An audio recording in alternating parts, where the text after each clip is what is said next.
Olá pessoal, mais um vídeo do História para Enem. Hoje vamos falar sobre iluminismo, mais especificamente falando sobre o Locke, o Voltaire e o Rousseau. É uma matéria do segundo ano do ensino médio.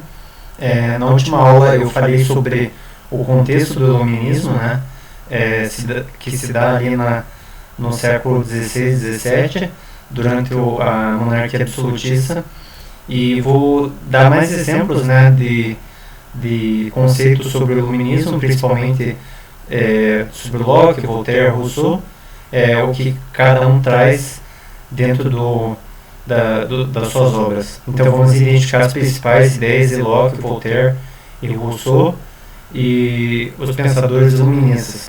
Você lembra o que foi o absolutismo? Sabe dizer o motivo pelo qual os pensadores iluministas eram contrários a ele? Essa ideia do absolutismo, ela surge a partir dos iluministas, surge a partir do momento que começaram a surgir novas ideias, principalmente, como falamos na aula passada, o iluminismo ele contesta a verdade absoluta, né? E principalmente a autoridade moral, que acaba muitas vezes censurando o pensamento livre e também a discussão de ideias. E a partir disso, né, os pensadores iluministas começaram a se posicionar contrários, né, à questão da monarquia absolutista e também da igreja como centro de ciência, né, principalmente algumas questões que a igreja católica não reconhecia, né, na época, como o heliocentrismo, enfim. Então os iluministas eles começam a trazer algumas ideias, né? Por exemplo, o John Locke traz dentro do livro Segundo o Tratado do Governo Civil uma ideia sobre um governo representativo, né? Que na verdade deveria ser limitado, né? Uma questão legislativa. E ele também defende a questão da população retirar um governante que não representasse tanto assim, né? Eu vou falar sobre o Rousseau, porque o Rousseau ele também traz algumas ideias sobre isso. Então, o absolutismo ele foi um sistema político onde o monarca tinha o poder concentrado em suas mãos. Isso governava de maneira absoluta. Os pensadores iluministas eram contrários ao absolutismo porque acreditavam que essa forma de governo estava acima da vontade do povo, que deveria ser soberano. Então, os iluministas eles trazem essa ideia do governo representativo, né, que surge também com o Rousseau. O Rousseau ele defende a retirada de um governante do poder a partir do momento que ele comece a não representar os interesses da população. E o maior símbolo do absolutismo foi o rei Luís XIV, né, na França. As ideias iluministas acabaram influenciando a Revolução Francesa, cujo lema era liberdade, igualdade e fraternidade. Inspiraram também os movimentos aqui no Brasil, como a Conjuração Baiana, por exemplo. Você já se perguntou como o movimento intelectual, filosófico e cultural da Europa poderia influenciar nos acontecimentos de uma sociedade que fica em outro continente? Como herança do iluminismo, em nosso cotidiano temos a valorização pelos direitos individuais fundamentais, tais como a vida, a liberdade e a dignidade, por exemplo, além de sua influência no campo econômico.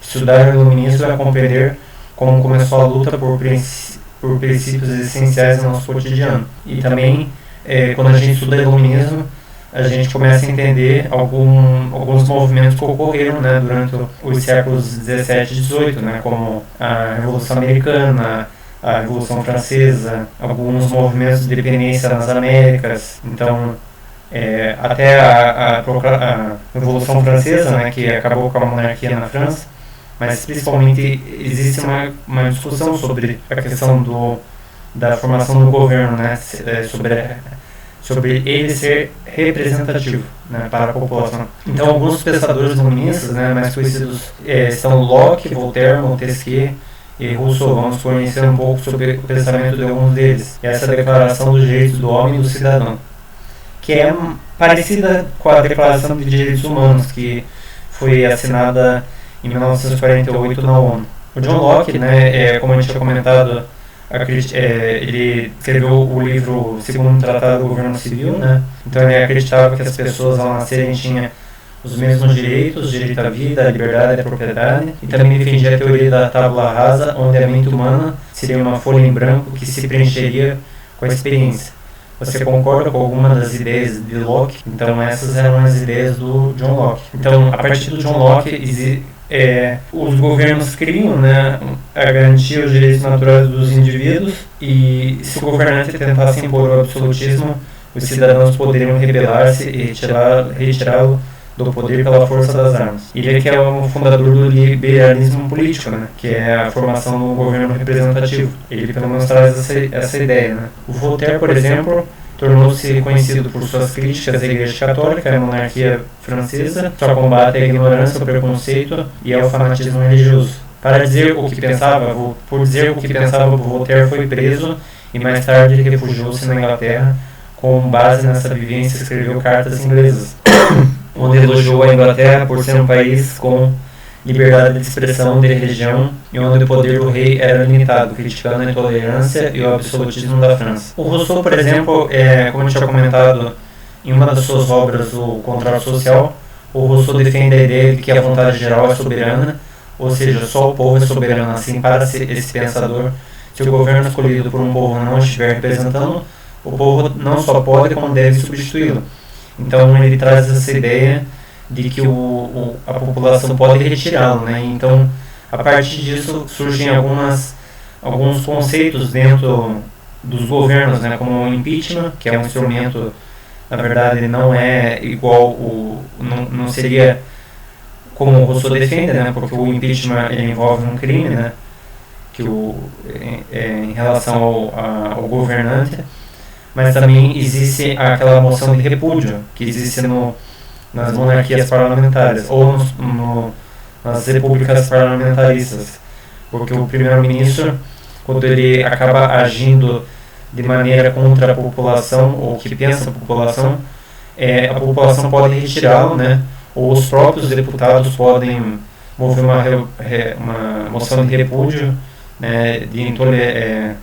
De desconfiança, moção de desconfiança, o nome que dá. E aí o primeiro-ministro perde o cargo e tem que convocar novas eleições. O Rousseau é a teoria do bom selvagem. Rousseau acreditava na ideia de que o ser humano nasce bom, mas a sociedade o corrompe.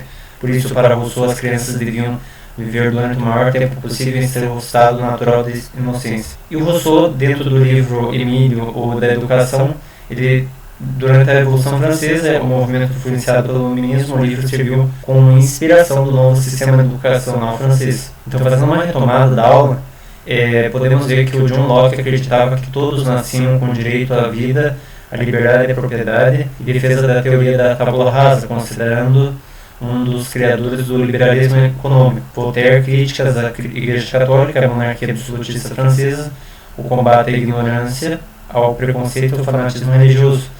E o Rousseau e o contrato social, né? E aquela remoção física de um governante que não estivesse representando a população.